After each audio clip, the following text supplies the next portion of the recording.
Good evening and welcome to our regular meeting of 6:30, Monday, July 14th. Call to order, moved by Deputy Mayor Lang, seconded by Councillor Jaworski. Be it resolved that the July 14th, 2025 council meeting of the Township of South Glengarry now be opened at 6:41 p.m. All those in favor, carried. If you could please join me in the singing of our national anthem.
All right, approval of the agenda, or disclosures of pecuniary interest. Are there any? Seeing none, we'll get on to the approval of the agenda. Are there any changes? Through you, Mr. Mayor, we do have one item that's been requested to be pulled from the consent agenda for discussion, that being item 11F, the resolution regarding Blue Box producers. So moved by Councillor McDonnell, seconded by Councillor Jaworski. Be it resolved that the Council of the Township of South Glengarry approve the agenda as amended. All those in favor? Carried. Approval of the minutes. Were there any errors and omissions noted? Seeing none, moved by Councillor Bougie, seconded by Councillor McDonnell. Be it resolved that the minutes of the following meeting be adopted and circulated. Previous meeting minutes, June 23rd, 2025. All those in favor? Carried.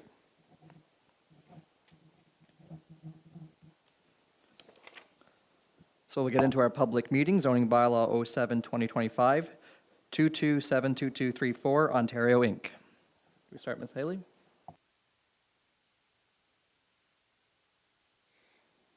Thank you, Mr. Mayor. Good evening, everyone. My name is Joanne Haley, and we have one zoning amendment application to hear at tonight's public meeting. Before we get started, I'm going to read to you required wording under the Ontario Planning Act. This is a public meeting under Section 34 of the Ontario Planning Act. Any person may attend the public meeting and or make written or verbal representation either in support of or in opposition to the proposed zoning bylaw amendment. If a person or public body does not make oral submissions at a public meeting or make written submissions to the Council of the Township of South Glengarry before the bylaw is decided upon, the person or public body is not entitled to appeal the decision of the Council of the Township of South Glengarry to the Ontario Land Tribunal. If a person or public body does not make oral submissions at a public meeting or make written submissions to the Council of the Township of South Glengarry before the bylaw is decided upon, the person or public body may not be added as a party to the hearing of an appeal before the Ontario Land Tribunal unless there are reasonable grounds to do so. The application, this meeting will begin with a presentation summarizing the application, followed by a discussion period during which all attendees will have an opportunity to provide input on the proposed bylaw amendment. The subject property that we're dealing with this evening is located at part of Lot 27, Concession 5 Road, in the geographic township of Lancaster, now in South Glengarry, located at 21127 County Road 18. It is approximately 0.54 acres in area, and it is serviced with a septic system and a well. This is the location of the subject property. This is the settlement area of North Lancaster. If you can kind of see the orange outline, this represents North Lancaster And the subject property is located here. It's identified in black on the north side of County Road 18 or Concession 5, just east of the intersection. The purpose of the amendment is to rezone the subject property from core commercial to residential 3 to permit the existing building on the property to be converted to 3 residential units. All other applicable provisions of zoning bylaw 3809 as amended shall continue to apply. We have a few images of what the property currently looks like. So we're looking north at the front facing of the subject property on the north side of the county road. Then this just shows the kind of northeast portion. You can see where the parking area is in this location. More on the western side. The applicant has obtained a demolition permit and removed the rear portion of the existing building. It is my understanding this building had a variety of uses over time. Years ago, there was commercial space in the front. There was also a large structure at the back that had a variety of materials. I've been told anything from a feed store to general supply store, as well as a residential unit above. And like a lot of villages, over time, our commercial uses are no longer being occupied or operated, unfortunately. So this is a use that hasn't been active for quite some time. This image shows the area where the rear portion has been demolished. It's been done so with a demolition permit. And again, this back portion has been removed. So the site is in the midst of really being cleaned up in comparison to what it looked like previously. In order to deem the zoning bylaw amendment complete, we had requested the review of the septic system to be done. And the reason for that is because when we're dealing with a use in a building of this age, we need to ensure if the existing system can accommodate what's being proposed. The applicant retained the appropriate professionals to do the work, and it was deemed that the septic system was not adequate and would not be able to accommodate the proposed 3 residential units. However, the applicant also paid for design to be completed to demonstrate to administration that there is adequate space to install a new system, as well as the system can be sized accordingly to accommodate 3 residential units. This is really important for us to do. We wouldn't want to approve an amendment not knowing if the property could be serviced. So we could approve an amendment and put the applicant in a really difficult situation where they wouldn't be able to move forward with a building permit. So that's why that work was done. Again, this was basically a site plan that was done. This was part of the septic system review that just indicated the existing building that's proposed to be a residence with the parking that can be accommodated on the east side. The subject property is currently zoned core commercial, as we indicated, and it's designated and located in the rural settlement area of North Lancaster in the county official plan. This is a map of the current zoning in the area. We have quite a few uses in North Lancaster, probably one of the only villages where you're going to find a chicken barn right in the village. So we're going to start off with the purple or light industrial representing one of our chicken barns in this area, or one of the chicken barns. The pale yellow represents residential 1. This is a strip of commercial zoning that accommodated a variety of commercial uses over the years. And then this area in purple would be the North Lancaster Fire Station. And this area in here is a combination, or this portion would be the Municipal Public Works Yard with the L'Ange Gardien Primary School just to the north. To date, we have not received any written comments from the public. I have not received any verbal comments either. The zoning amendment application will be subject to a decision of council in the future, and we will be bringing a staff report with a recommendation to council for them to make that decision. The proposed zoning bylaw amendment is in conformity with the official plan and the provincial policy statement. And that's the end of my presentation, Mr. Mayor. We do have the property owner present this evening that's able to answer any specific questions in regards to the proposed conversion of the structure or their intentions. Thank you. Thank you. Are there any questions from members of council at present? Is there anything additionally that you'd like to add to that presentation from Ms. Haley?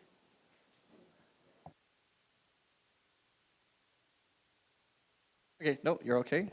Are there any comments from members of the public?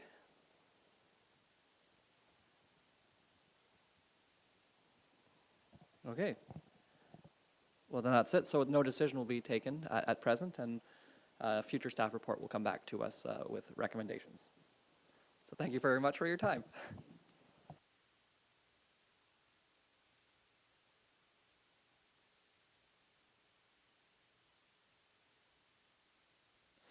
We'll now move to presentations and delegations. MTO Fraser Road Underpass Replacement.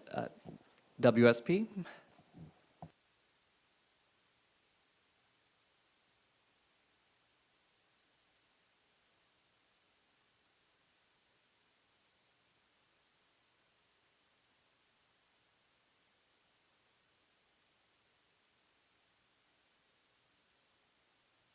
And do remember to press the gray button. It will light up red, and speak into it just so our members online can hear. Sometimes you have to pass the mic back and forth. All right, good evening, Mr. Mayor and Council. Thank you for the opportunity to present an update on the Fraser Road Underpass Replacement Project. I'm Carmen Lapointe, the Consultant Project Manager with WSP Canada, and I'm joined here this evening by Lee Collins, the MTO Project Manager.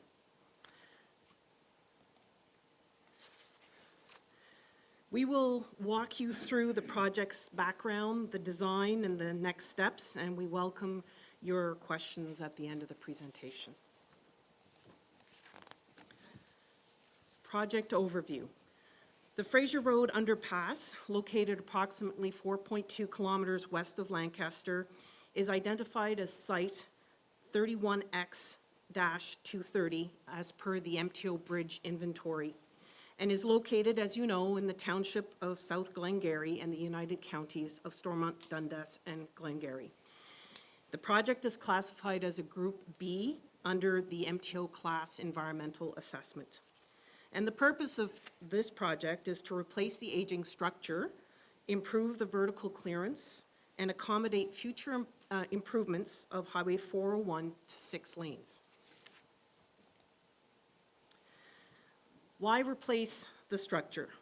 The underpass was built in 1968 and has undergone 3 major rehabilitations since.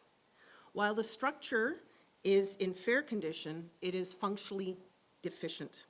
The vertical clearance is below the standard at 4.57 meters, and the bridge has a history of reported high load strikes.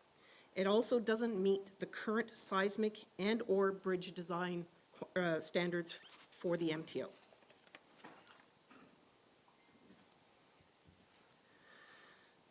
Our preferred solution is an online replacement of the structure, meaning the new structure or the new bridge will be built on the same alignment. It will be a 2-span slab-on-steel box girder bridge, each span 34 meters long with integral abutments. The Fraser Road Underpass will include an approach embankment profile grade raise to accommodate the new structure depth and the increased vertical clearance on Highway 401. There will also be embankment widening, installation of lightweight fill, pavement reconstruction, drainage improvements, replacement of curb and gutter, guide rail as required for the new structure, and the vertical alignment improvements. All this to meet the current MTO standards. And as mentioned earlier, the design supports the future expansion of Highway 401 to 6 lanes and minimizes property impacts. This slide shows you the profile and plan views of the new proposed bridge structure. Maybe a little difficult to see, but we do show the extra width to accommodate the extra lane in each direction of the 401. And the plan view drawing below just basically shows the footprint of what the new structure and the embankment approaches to the new structure will look like. And of course, there's construction staging. For Fraser Road itself, it will be fully closed for up to 2 construction seasons with a local detour in place, with local residents required to use a 14-kilometer local detour route. The low traffic volumes for this crossing will not impact the level of service along the detour roadways. The proposed Fraser detour route utilizes Airport Road, County Road 27, Gore Road, Craft Road, and Diversion Road, adding approximately a 15-minute travel time. The proposed staging and the detour was presented to local municipal governments during the preliminary design phase, and they agreed with the proposed works. Access to Airport Road, Lapierre Road, and Raisin River Road will be maintained throughout construction. In the rare event that a train blocks the CN rail crossing to the north while the bridge is closed, traffic access to Lapierre Road and Raisin River Road will be restricted. Approximately 8 residences are located on Lapierre Road. Raisin River Road also includes agricultural properties and leads to an inactive campground owned by the St. Lawrence Parks Commission. While there is a low, and I say low potential, of a train blocking the access, this scenario would definitely impact response times by emergency service providers. Additional consultation with the local emergency service providers will be carried out during a stakeholder meeting scheduled for next week, Monday, to assist with the development of a suitable emergency response plan during construction in case an emergency occurs while the access is blocked. Advance notice of roadway closures will be provided to all affected stakeholders, including EMS, and during the closure of Fraser Road, signed detour routes will be in place to direct local traffic and emergency services. There will also be construction staging required along Highway 401. And this will include everything from lane restrictions to rolling closures, temporary lane closures, and detour of Highway 401, which are all anticipated during the following activities: preparation for the demolition of the existing structure, demolition of the existing structure through rapid demolition. This will require a temporary short-term closure of Highway 401 and a detour which will take approximately 12 hours. The installation of the work platforms, debris containment systems, and formwork will also require lane closures. Access to the median for construction of the central pier will also require lane closures. And finally, the erection of new girders will also need temporary closure of Highway 401 for a short duration detour of 8 hours. The timings that I noted are for the best case scenario, ideal conditions. However, similar past bridge demolitions have gone between 16 to 18 hours. The closures will be scheduled during off-peak hours to minimize disruption. To facilitate rapid demolition of the existing structure, Highway 401 would be temporarily closed between the interchanges of Lancaster and Somerstown. Highway 401 traffic will be diverted via the established emergency detour route, the EDR, on County Road 2, which is a detour route of approximately 16.5 meters in length. The results of the traffic analysis identified that the detour should be implemented during a Friday to Saturday night weekend closure, and that the east and westbound lanes of the 401 could be closed completely, could be completed concurrently. We have determined that there would be conflicting turning movements present for the concurrent east and westbound lane closures at the Lancaster interchange and the South Ramp terminal. And we would require police point duty officers to mitigate the conflict and to manage traffic flow. It is also noted through consultation with local municipal governments, the MTO has agreed, where feasible, to only close Highway 401 in one direction at a time.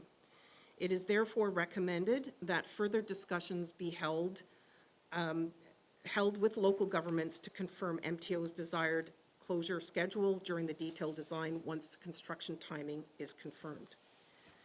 There will definitely be single lane closures on Highway 401, and they will be long-term with no reinstatement of lanes for holiday long weekends. single-lane closures will be in place for construction from May to November. Advanced notification to emergency services, municipality, and student transportation providers of highway closure will be provided. And in the final contract package, we will include EMS and stakeholder notification requirements for the contractor to advise of the construction schedule and the planned closures. In terms of environmental considerations, the impacts are expected to be minimal and confined to the right-of-way. Sensitive habitats will be protected through timing restrictions and mitigation measures. Erosion and sediment control, as well as vegetation management, are key components. And no archaeological resources were identified during any of the archaeological assessments. A public information center was held in 2019, and at the time, no objections were received during the Transportation Environmental Study Report review. We are maintaining ongoing coordination with the township, the United Counties, emergency services, Indigenous communities, and local landowners. And a project website is also available for public updates. In terms of the project timeline, we've estimated the total construction duration to be 150 working days, spread over 2 seasons from May to November. We'll avoid sensitive periods as the migratory bird nesting season and the bat activity windows. The timeline aligns with environmental and operational constraints. Next steps.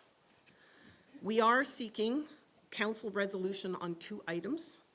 One is the approval to establish the recommended adjustment to the posted speed limit on Fraser Road to 60 kilometers an hour as the permanent posted speed limit across the replacement structure. And number 2, we are looking for township support for the long duration closure and detour of Fraser Road. Currently, we are in detailed design, and we're aiming for 60% design completion by the end of August of 2025. We will, at the very end of the project, be preparing a design construction report, also known as a DCR, which will document the detailed design plans, including construction staging, traffic management, and such. And the DCR document will also add any additional consultation efforts with impacted stakeholders. The DCR, once finalized, will be published for a 30-day review period prior to environmental clearance provided by the ministry. Stakeholder engagement will continue throughout, and if you have any questions and would like to follow up, our contact information is provided as on the slide here. And thank you for your time and attention, and we're happy to answer any questions that you might have. Thank you for, excuse me. Thank you very much. I forgot to mention, we typically don't make decisions on presentations Yes. in this meeting. Yes. They come back through future staff reports, so I don't make that decision now. Are there any questions or comments from council? Deputy Mayor Lang? Thank you, Mr. Mayor, and through you. A couple of questions. Are you intending to rebuild it the same width it is now? The height, I see you're going to improve, which I think is great. And I think it's great that you're widening it out, because hopefully sooner than later we'll see 3 lanes from Montreal to Toronto. But, Yeah. but I just wondered if the width was going to stay the same. No, the width is, so we're going to go to standard lane widths with a shoulder, Perfect. a 1.5 meter shoulder on the bridge itself. Perfect. Yeah. Thank you.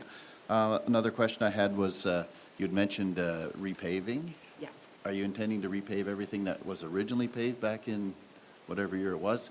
Because it's pretty rough, and I do know we do talk at time to time that we are at someday hoping to pave or hard surface Fraser Road, whether, I don't know when it'll be, but Yeah. it was paved from the tracks, I think, to south, and just because it's tough to grade a little section in between. If we go from the tracks, you know, and I Yes, do know that agreed. there is talk that maybe there'll be a way scale there So someday too. we basically went from what was presented in the preliminary design report, And basically, we're going just past Raisin River Road.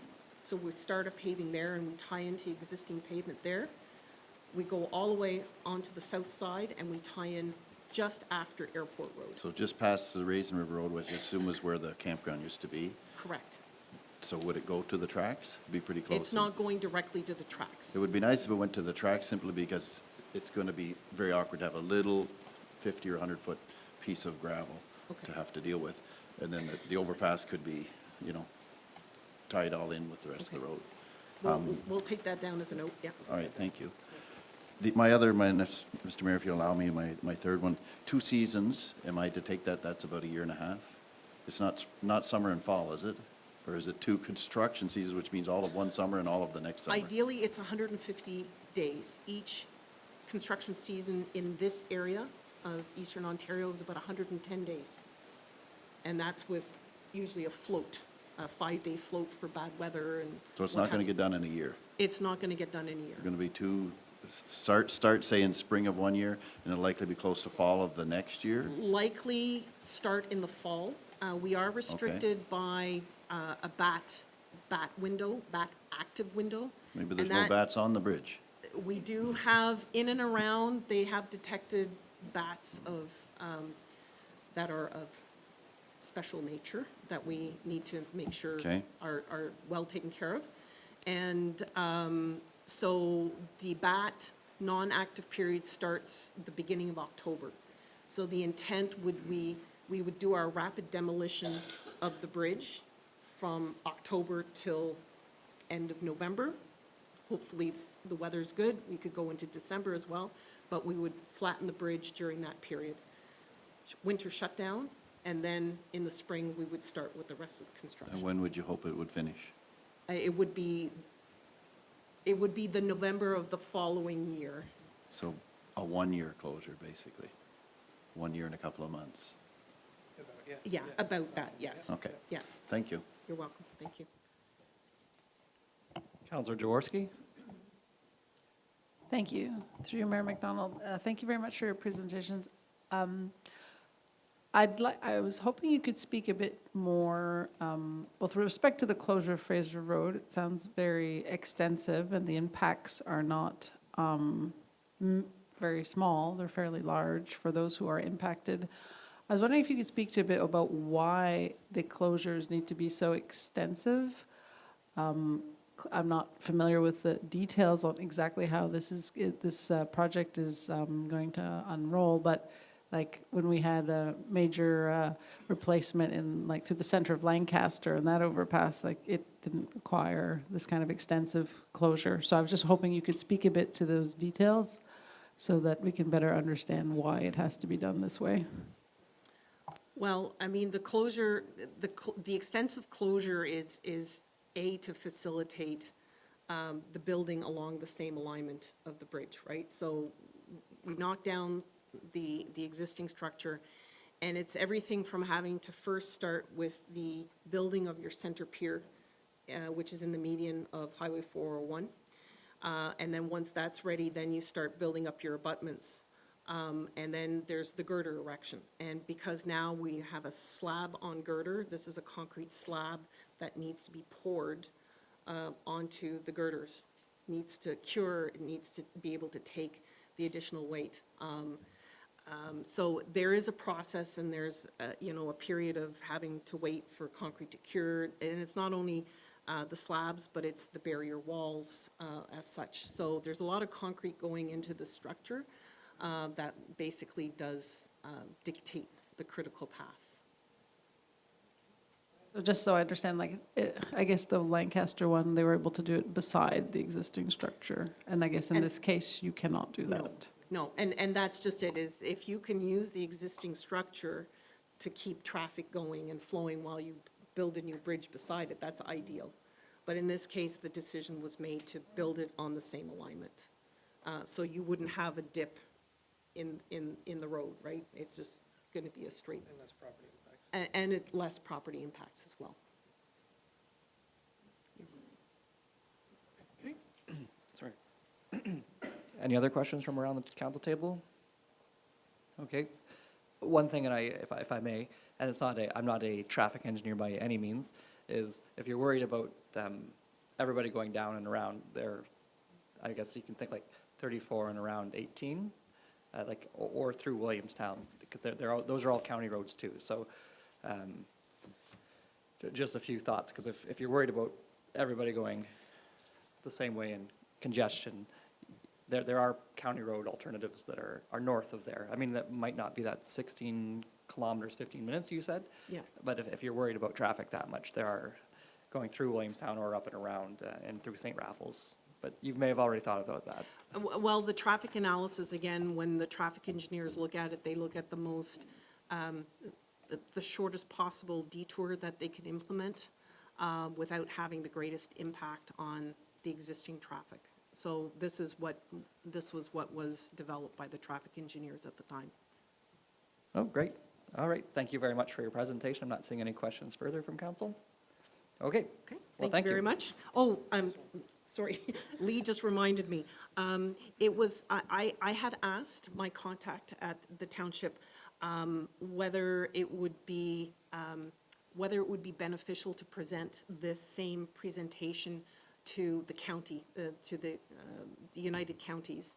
And she suggested that I ask the council and The perfect moment is not because I'm here, it's because our warden of the counties is Well, here. yes. So he determines delegations Yeah. on behalf of the county. So, I mean, Is it of benefit, or would the United Counties be interested in? It doesn't really affect United Counties roads very much, other than a little bit of traffic that's going to go on 27 Yeah. to get around. So I don't think that they'll be too concerned, and they are in contact with our staff all the time, their staff, so I mean, they're going to be well aware of it, I'm quite sure. Okay. So I Perfect. don't think it would be necessary, but I can ask them if they're interested, and if they will, they'll get a hold of you. Yeah, perfect. That'd All be right. great. Thank you very much. Thank you, Mr. Mayor. thank you. Have a good evening and a safe drive. So moving to our second presentation, 7B, Request South Lancaster Heritage District. Margaret Brown.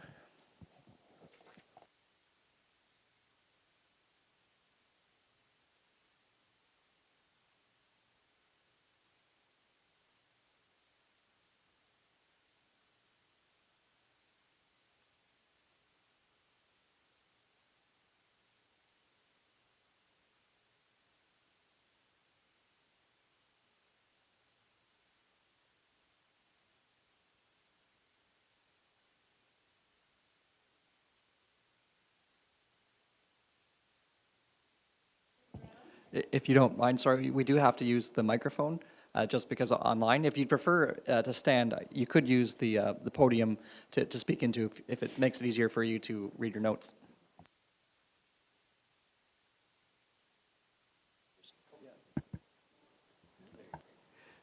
I'm Margaret Brown. My address is 20386 Old Montreal Road, South Lancaster. I'm here to request a moratorium to get a pause on the development in South Lancaster until we can come up with better plans for the area. And in the meantime, my second request is that we want to create a heritage conservation district, which is something the Ontario government has provided by law to prevent demolitions and preserve the historic character of the area, or the architectural character of the area, or lots of things.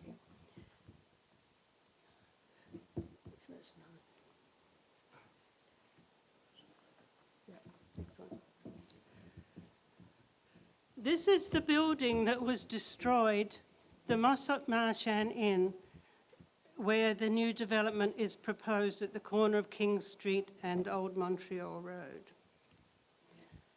As you can see, I've made a note, it's built in the 1780s. It began as a tavern. The eastern half was built first, it was a log cabin, and then it was expanded later. This building, as you can see, was demolished after it fell into disrepair. And I rather think that the township and everybody dropped the ball on this case because it should have been saved. It's one of the oldest buildings in Ontario, settlements in Ontario. It's about the age of the Johnson House in Williamstown. And in its place, we're seeing there's going to be an 8-unit, 4-story apartment building with parking lots built there. Now, this should have been a wake-up call to all of us, that we shouldn't lose these historic buildings. We should protect them. There was no protection on this building in a historic sense. And the township, my understanding is that the township sold it off because it got into tax arrears. At this point, they could have done more. There wasn't enough awareness, I think, of the historic value of this hamlet. They could have put a heritage protection on it before it was sold off, because the new buyer, there's nothing to protect people demolishing these old buildings without any protection. And the new building, of course, doesn't match in any way the new proposed building what matches the neighbourhood. To me, it's unthinkable that we should put a 4-story, 8-unit building with parking lots in this location. It just doesn't match. And as soon as one of these buildings is approved, then there's nothing to stop other people, other developers coming in and putting up more dwellings like this. Developers have already approached some of the owners in this neighbourhood, and we would see more of this if we don't do something about it. I've been approached, I have 2 lots on King Street myself, and I've been approached by developers. And they don't care, they don't care about what the historic value of this area is. And that's their job really, let's face it, they're there to build buildings and sell them. But we need to think about more than that for the future. This can't go on, or we won't have this charming neighbourhood as you see here. I assembled these images together of the houses immediately surrounding the demolished inn, which is around the proposed building. And when you look at them, you can see the common architectural styles that are there. They're all built with gabled roofs, and a number of them, well, all of these in the picture actually have verandas. They have brick chimneys, they're timber frame construction, and clapboard cladding. This is the sort of development we'd like to see in Lancaster, something that matches the style of the neighbourhood.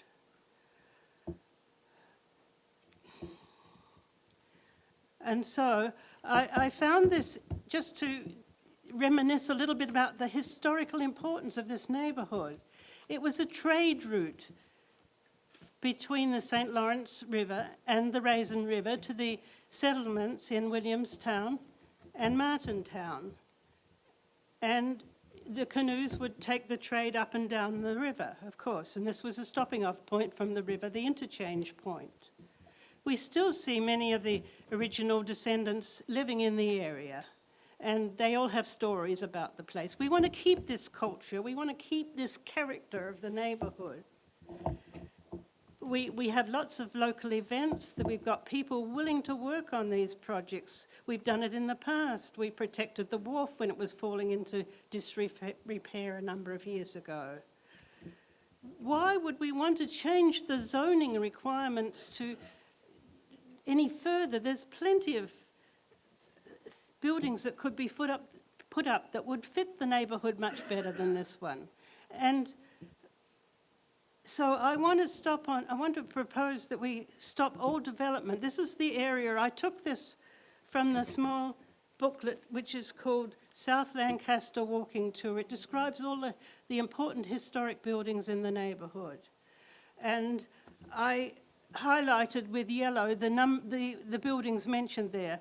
And then with Ron Rayside's help, I drew a blue line around what he considers to be the early settlement of South Lancaster.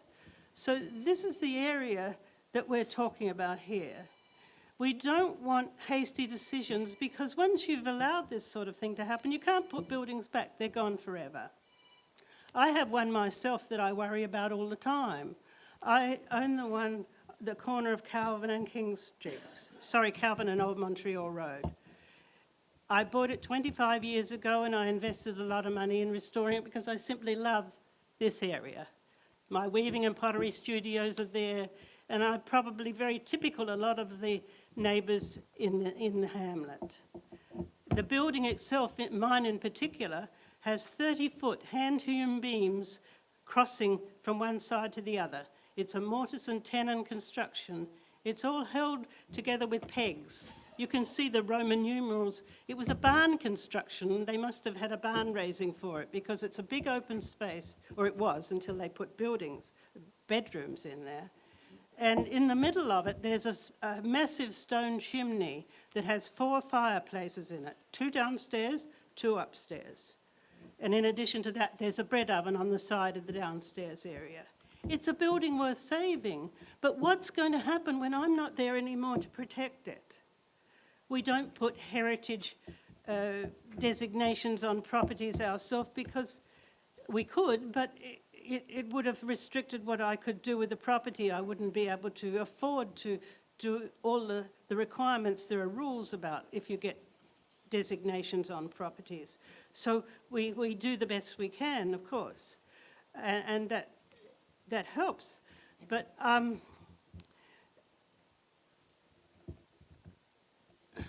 so then I got to thinking about, well, how can we possibly protect these areas, these buildings, from being destroyed for modern developments?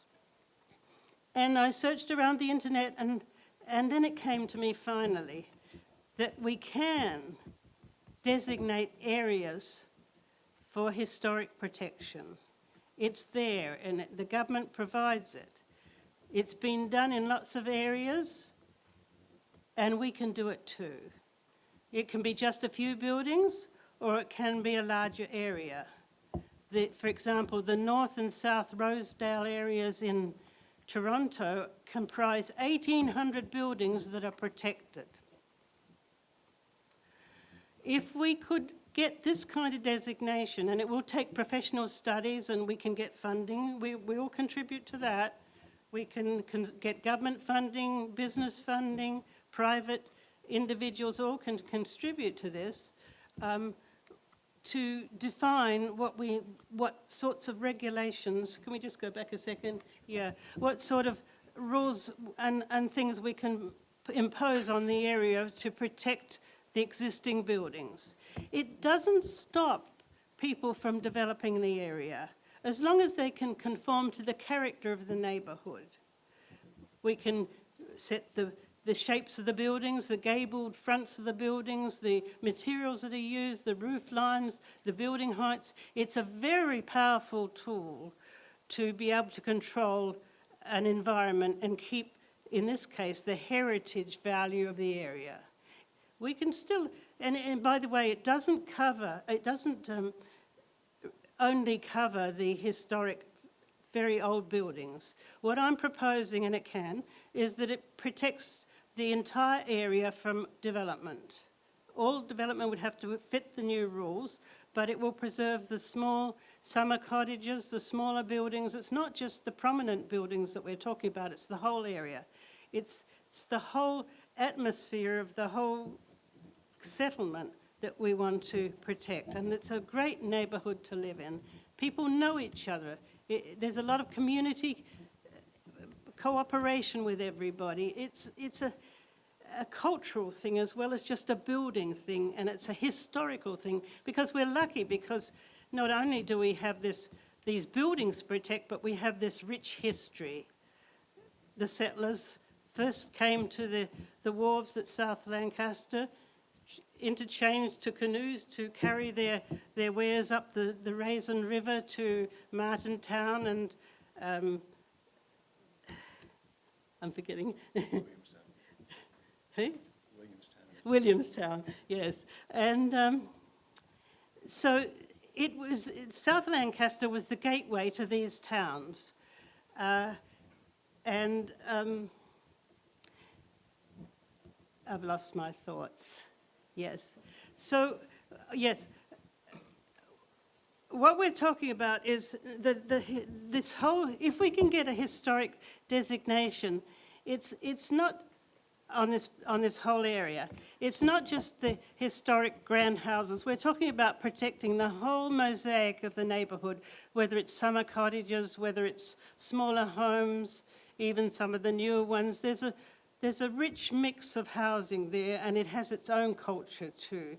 The residents all know each other. If we put up apartment buildings there, it's going to change the whole nature of the neighbourhood. And if we get one in, what's to stop another one coming in? There's no protection at the present moment. It would be a disaster to let this sort of thing happen in South Lancaster. Of course there's a pressing need for housing, we know that. But there are other areas in South Lancaster and surrounding areas where new developments could happen. There's no need to destroy a neighbourhood by getting all the buildings sold off, replaced with apartment buildings, just because the government says there should be more. So what we're asking for here is that the request to build on the current site is that it be rejected, and that we declare a moratorium. That's just a holding time, maybe a year's, it can be up to a year's long, to pause, to think about what we really want to do with South Lancaster. There isn't a plan at the moment, except for the regular plans for every area, but something that really relates to South Lancaster, how we see its future development. I say it's an asset to our community to have this historic area here. It's an attraction to people to come to the neighbourhood. Even if they don't live right in the hamlet, they can be proud of what they're living in. It'll bring people to the area. And so we want to reject the zoning, get a moratorium while we've got time to think about it, and then start the work of creating a heritage conservation district in consultation with all the experts that we need. So I just put a comment at the end here from Joni Mitchell. They paved paradise and put up a parking lot. Don't it always seem to go that you don't know what you've got till it's gone? And by the way, I want to thank Ron Rayside for these beautiful illustrations that he gave me to show the character of the neighbourhood. He could not be here tonight, but he's going to be a great support for us. He's done it in some of the buildings already in this district. He hasn't done a full area, but there's been protections placed on a number of them. So I just thank you very much for the opportunity to speak here.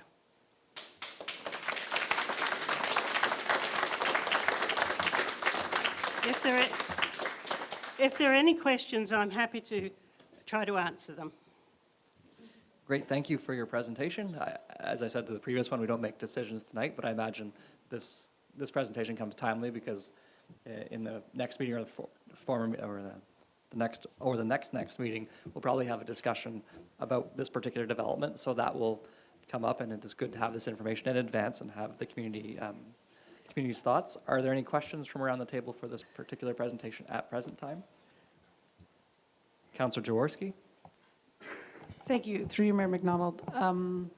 Thank you so much for your presentation. I really appreciate the amount of effort and time that you've put together to do this. I know it's not always easy to come and present to council, so I do want to express appreciation for what you've done here.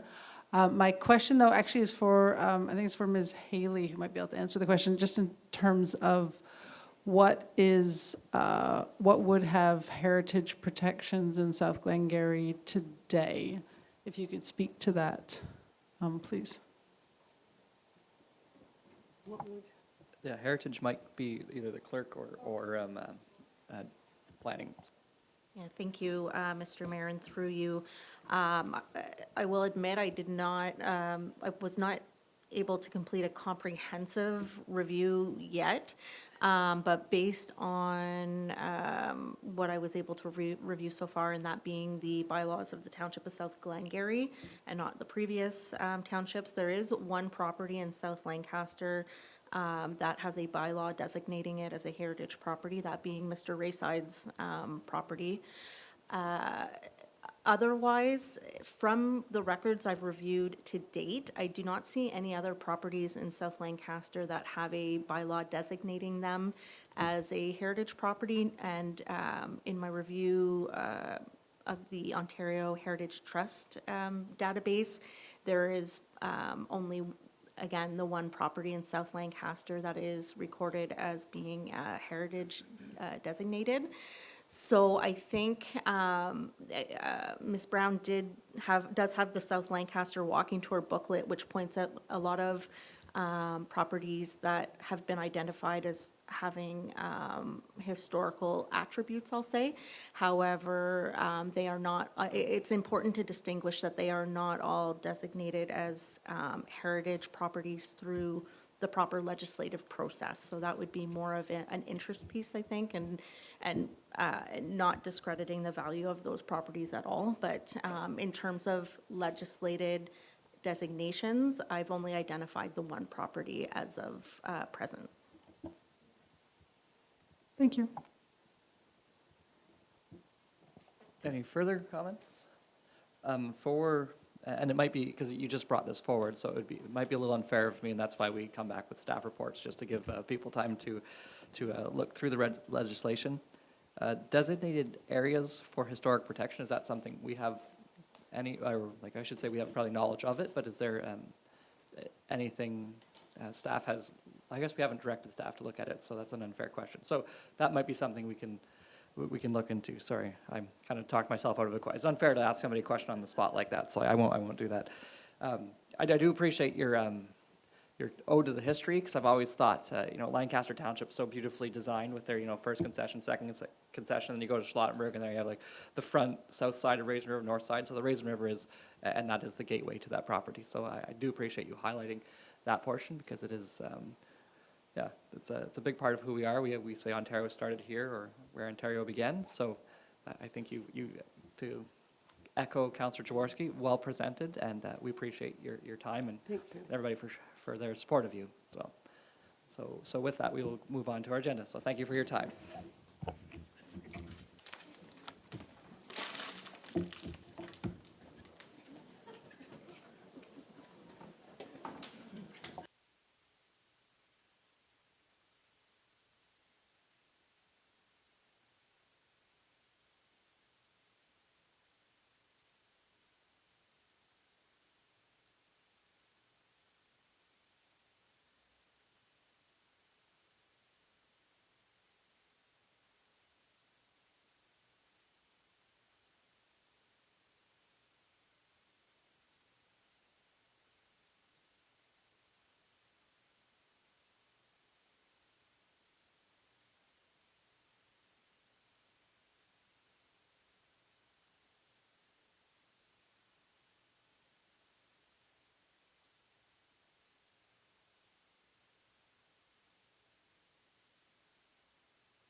Okay, so we'll get on with action requests.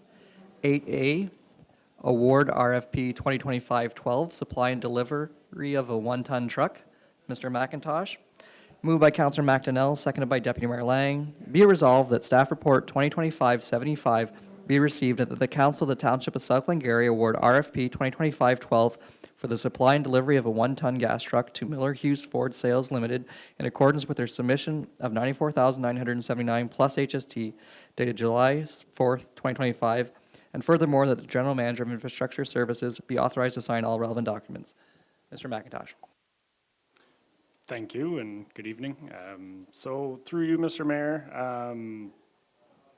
the little bit of backstory is in 2024, Infrastructure Services rented a 3/4 ton pickup truck for use during the summer for the water department to haul around a valve trailer, as well as some other miscellaneous activities.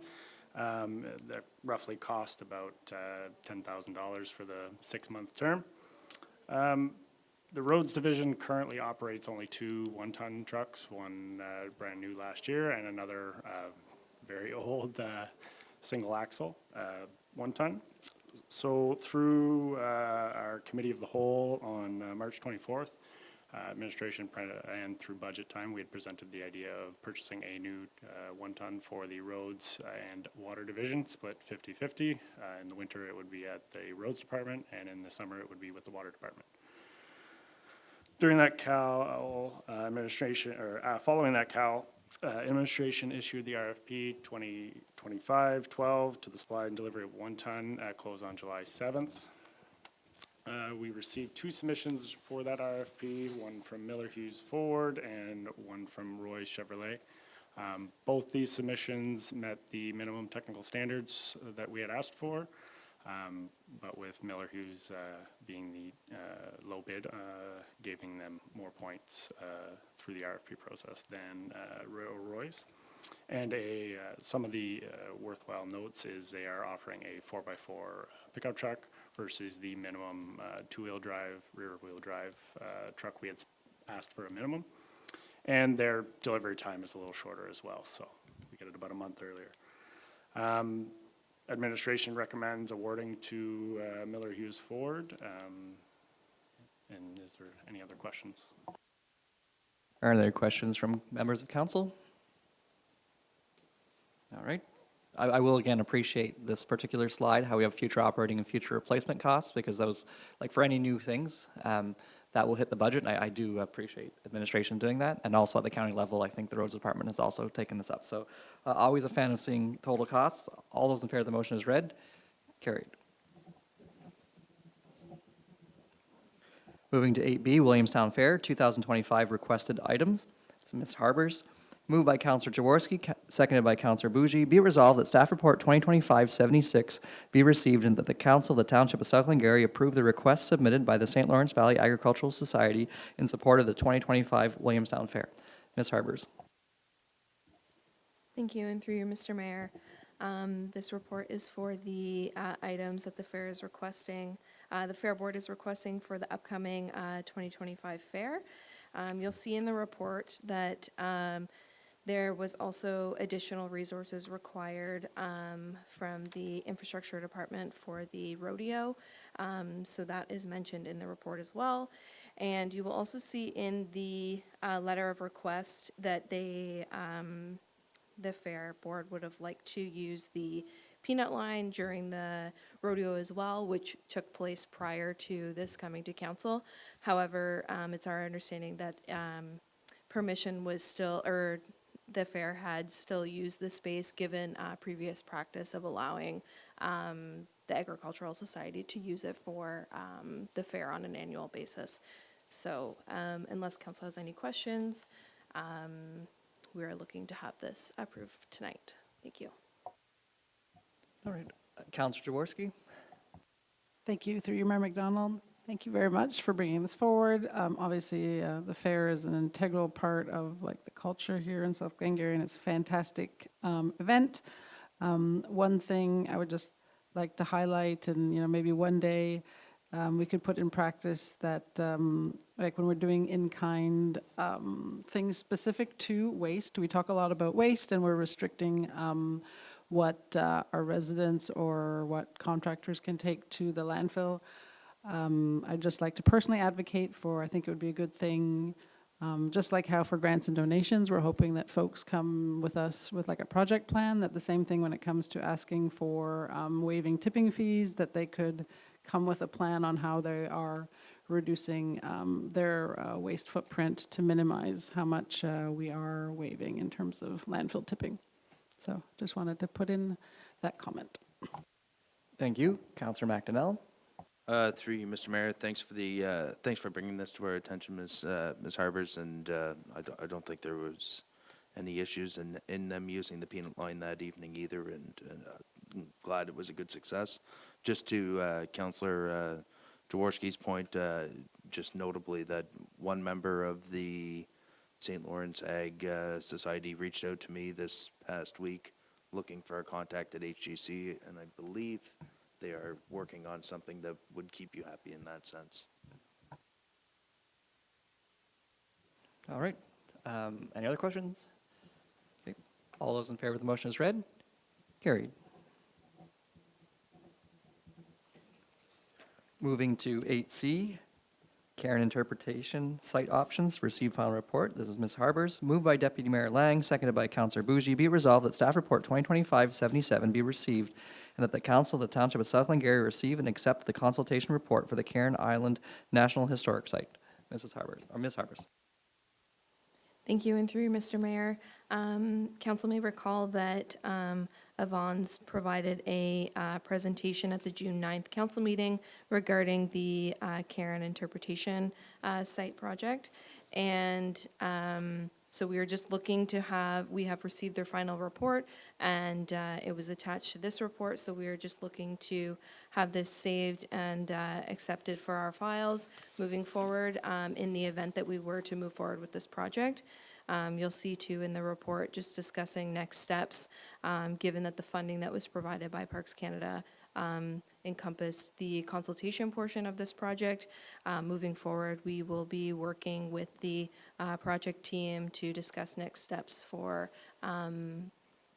possibly the interpretation site and any financial commitments that come with that. So before any of that were to move forward, that would be brought back to council at a later date. Thank you. Thank you. Are there any questions or comments from council? Okay, seeing none, all those in favor? Carried.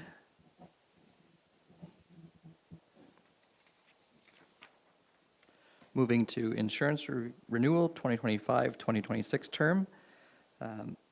Mrs. MacDonald, moved by Councillor Bougie, seconded by Councillor Jaworski. Be it resolved that Staff Report 2025-78 be received, and that the Council of the Township of South Glengarry directs administration to bind insurance with Intact Public Entities Incorporated and CFC Underwriting through Halpenny Insurance Brokers as per their submission of $273,853 plus applicable taxes, and that the mayor and clerk be authorized to sign sign any relevant documents. Mrs. MacDonald. Thank you, and through you, Mr. Mayor. So I'm happy to bring forward tonight's proposal for our insurance for 25 and 26. And a big thank you to our Deputy Clerk, Ms. Dixon, who really led this project. We did receive very favorable renewal terms, which of course you've got your fingers crossed waiting for the email because many of our counterparts have not been so fortunate. So we do budget anticipating an increase, but this was well within what we'd budgeted. So we're happy with the numbers and the service we've had to date with this company. All right, thank you. Are there any questions or comments from around the council table? All those in favor of the motion is read? Carried.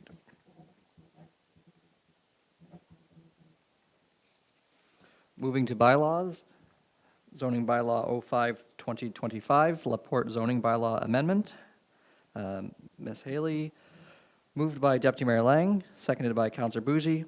Be resolved that Staff Report 2025-79 be received, and that Bylaw 2025-34 being a bylaw to amend Bylaw 3809 to rezone the lot legally described as part of Lot 17, Concession 1 being Part 2 on Reference Plan 14R6437 in the geographic Township of Lancaster, now the Township of South Glengarry, County of Glengarry, located on Fernwood Drive, PIN 671360646, from provincially significant wetland, PSW, and floodplain holding, FP-H, to provincially significant wetlands, PSW, floodplain, and residential 1, exception 23, R123, to permit a single detached dwelling to be developed within 15 meters of the PSW boundary to the south, 10 meters to the north, 5 meters to east, and 33 meters to the west, and to reduce the watercourse fish habitat setback from 30 meters to 15 meters, be read a first, second, and third time, passed, signed, and sealed in open council this 14th day of July, 2025.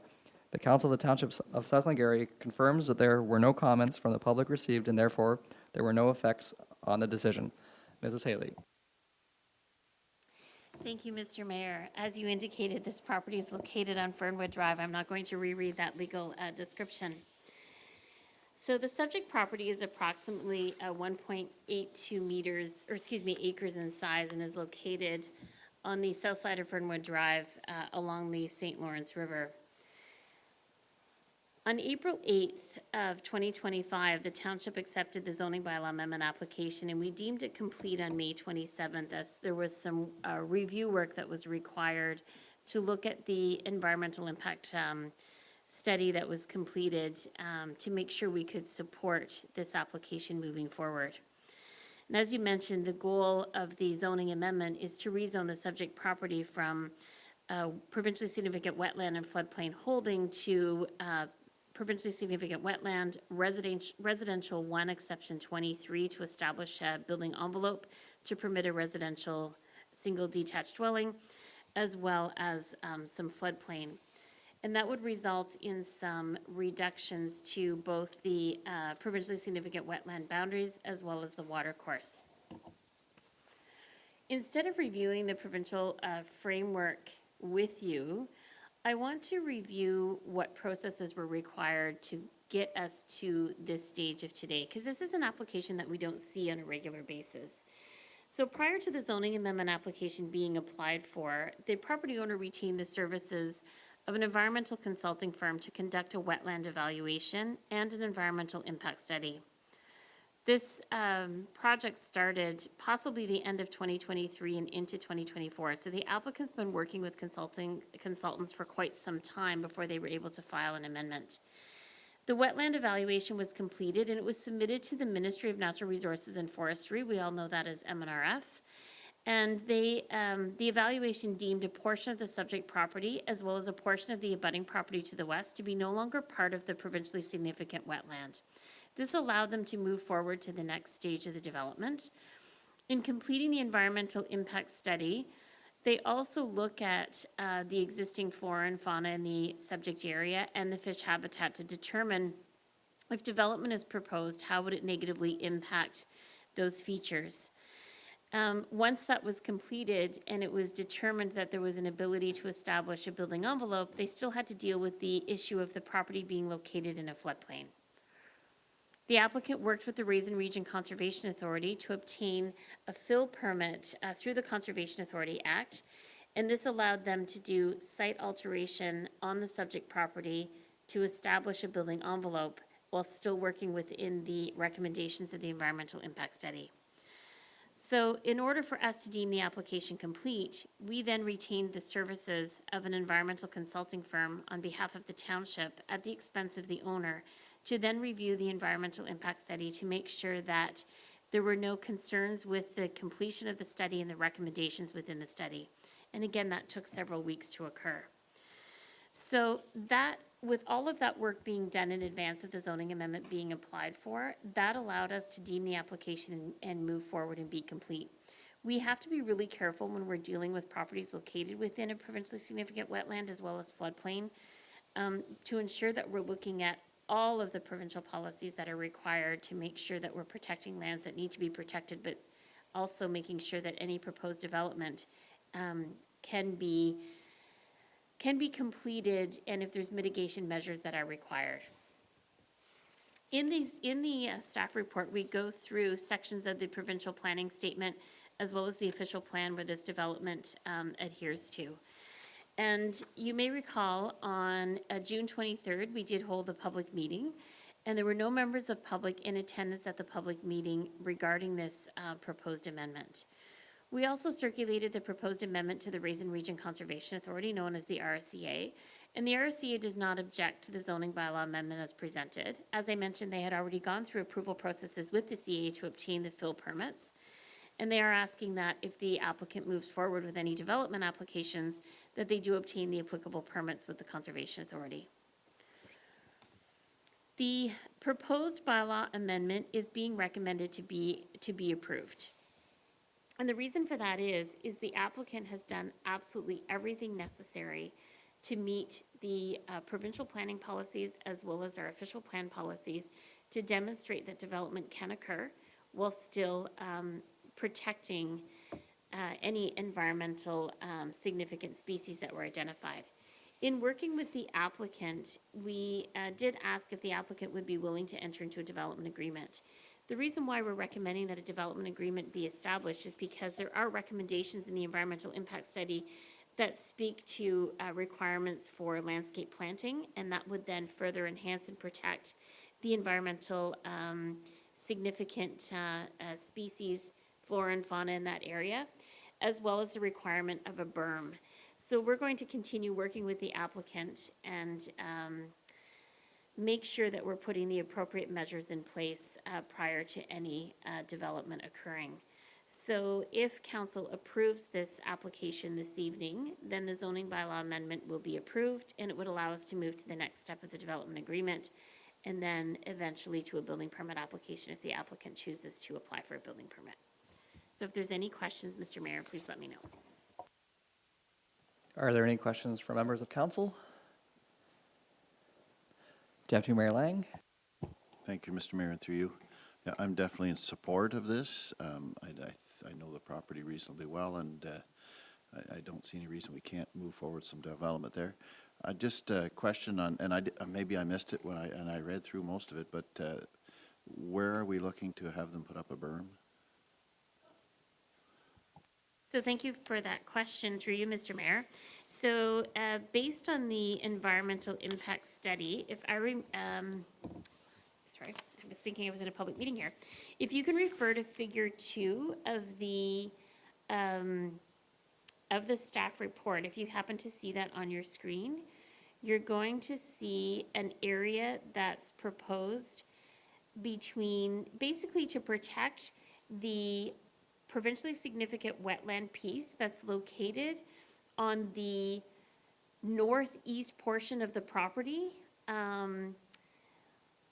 Yes, there's basically a yellow circle in there in and around that location, and if I remember correctly, it's going to be located on the west side of that to protect that area of the property. Could laneway be the berm? That looks like where the laneway is Like- going to be. The gray area is, I'd have to go back to the environmental impact study to determine if all that gray area is a berm or if it's a combination of different elevations and plantings. But that's the purpose of the development agreement. And so the development agreement is going to spell out exactly what's going to be required in the exact locations, and then the landscape plan as well. So I'm sorry if I just don't have that EIS right in front of me at this time, but it's in that approximate location to protect the PSW. So my question then is, who decides what has to be in this development agreement? So that is a recommendation that comes from the applicant's environmental consultant and then peer reviewed and agreed upon by the peer reviewer. So then I'm going to take that recommendation and the peer review and put it in a development agreement and work with the developer on that. Okay. All right, thank you. Are there further questions? All right, all those in favor of the motion as read? Carried.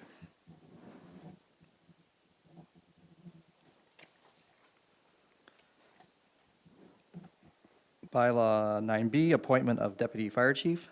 Mr. Robertson, moved by Councillor moved by Councillor Jaworski, seconded by Councillor McDonnell.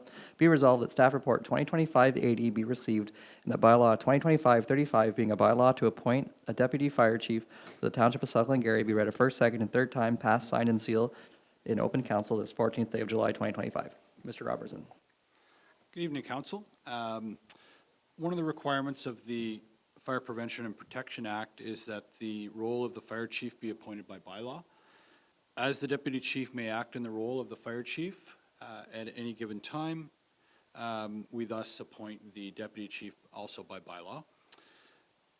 About 3 weeks ago, so on June the 25th, we hired Bill Chafe. Bill Chafe is our new deputy chief training officer for our fire service. He's actively engaged in the training officer portion of that, getting that up to speed for all our staff. Bill brings a very unique range of skills to the role. He has a past career in education, both at the secondary and college level.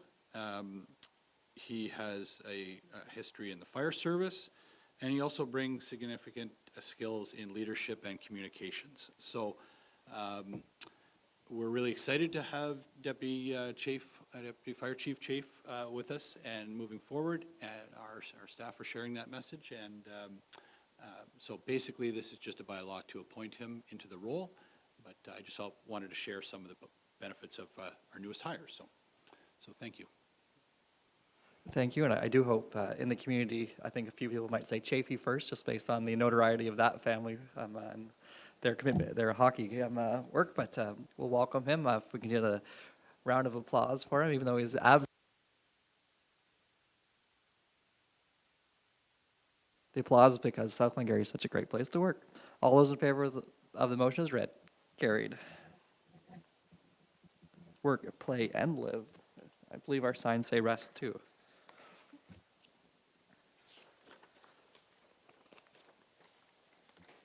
Key information reports, emergency preparedness 2024 compliance. Ms. Haley.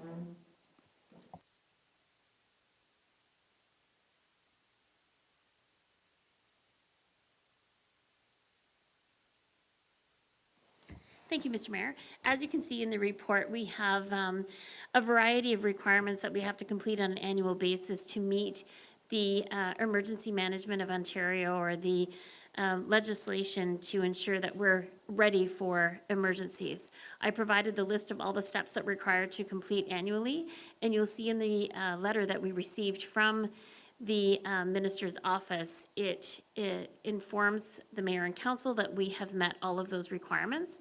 And it's great that we work closely with the United Counties, because they're very helpful in conducting joint exercises, which is great for not only our workload, but also because we get a chance to work with others, so we appreciate that. And then the other requirements are done in-house, either by myself, our alternate emergency coordinator being Casey Dixon, as well as the communication team, and we work very closely with our fire chiefs. So with all of us working well together, our goal is to achieve the requirements every year.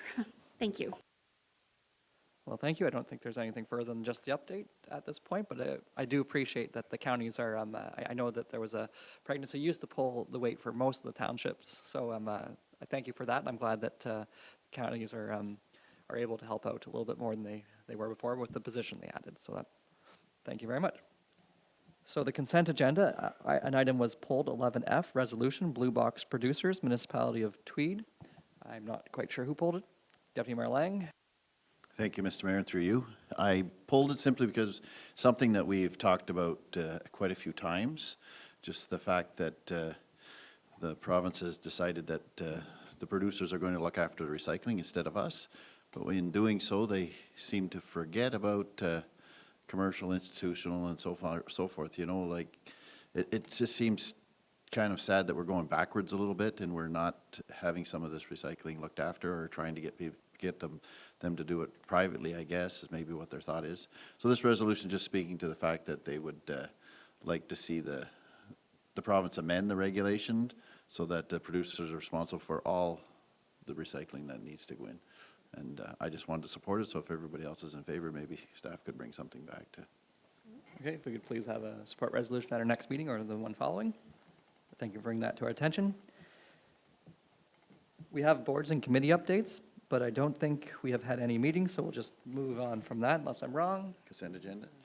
Then the consent agenda, oh yeah, it's consent agenda. I do skip that 2 or 3 times.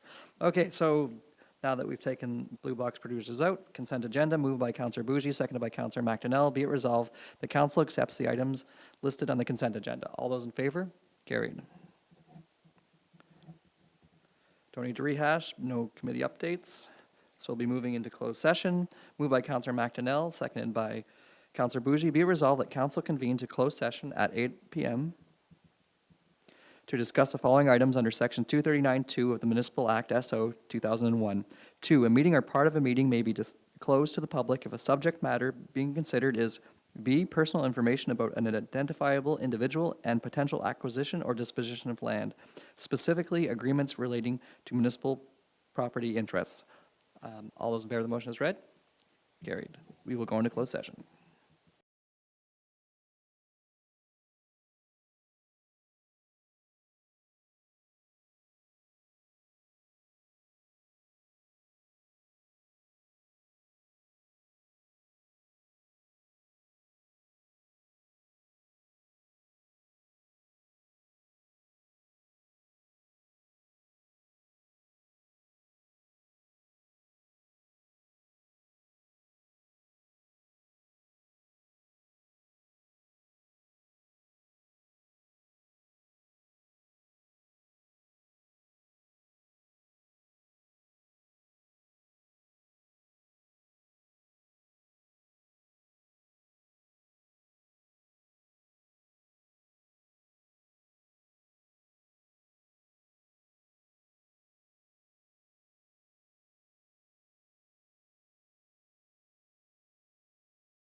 So coming out of closed, moved by Deputy Mayor Lang, seconded by Councillor Jaworski, be it resolved that council rise and reconvene into open session at 9:12 PM without reporting. All those in favor? Carried.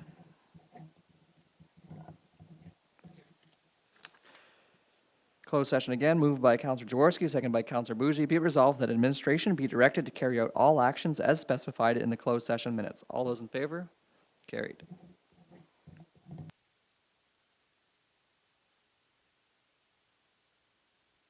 Confirming bylaw. Moved by Councillor Jaworski, seconded by Councillor McDonnell. Be it resolved that bylaw 2025-36 being a bylaw to adopt, confirm, and ratify matters dealt with by resolution be read a first, second, and third time, passed, signed, and sealed in open council this 14th day of July, 2025. All those in favor? Carried. And then adjournment. Moved by Councillor McDonnell, seconded by Councillor Bougie. Be it resolved that Council of the Township of South Glengarry adjourn to the call of the chair at 9:13 PM. All those in favor? Carried. Have a good night, everyone.